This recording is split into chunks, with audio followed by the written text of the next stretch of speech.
কালীপুজোর পর থেকে ব্লকে ব্লকে গিয়ে জনসভার মাধ্যমে ফের জনসংযোগ ও রাজনৈতিক প্রচার শুরু করবেন অনুব্রত মণ্ডল।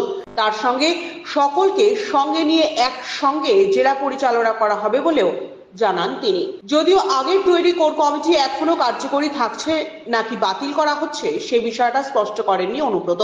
তিনি বলেন, সবাই একসঙ্গেই কাজ করব। অভিষেক বন্দ্যোপাধ্যায়, মমতা বন্দ্যোপাধ্যায় যেমন নির্দেশ দেবেন সেই মতন চলবে বীরভূমের রাজনীতি।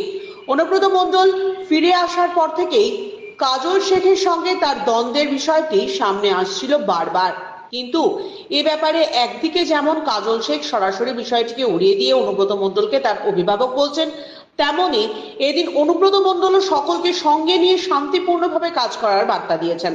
আপনাদেরকে আমি সহযোগিতা করতে বলবো, অনুরোধ করবো, আমার মুখ্যমন্ত্রী এখানে এসেছিল, ধন্যবাদ জানাই। সব ধরনের মানুষ সাহায্য করুন, বন্যার ক্ষেত্রে, সারদার পুজোর ক্ষেত্রে, অভিষেক ব্যানার্জি এই বার্তা গোটা পশ্চিমবাংলার মানুষ, সবাই গোটা বীরভূম জেলার মানুষ, যে যেখানে আছে, এমএলএ, লিডার, সভাধিপতি, সবাই একসঙ্গে মিলে কাজ করে। দীর্ঘদিন বাদে এদিন সংবাদ মাধ্যমের মুখোমুখি হয়ে অনেক কথা বললেও মুখ্যমন্ত্রীর সঙ্গে তার কোনো কথা হয়েছে কিনা সেই ব্যাপারে এদিনও কোনো মন্তব্য করেননি অনুব্রত মণ্ডল। ব্যুরো রিপোর্ট, আজ বাংলা।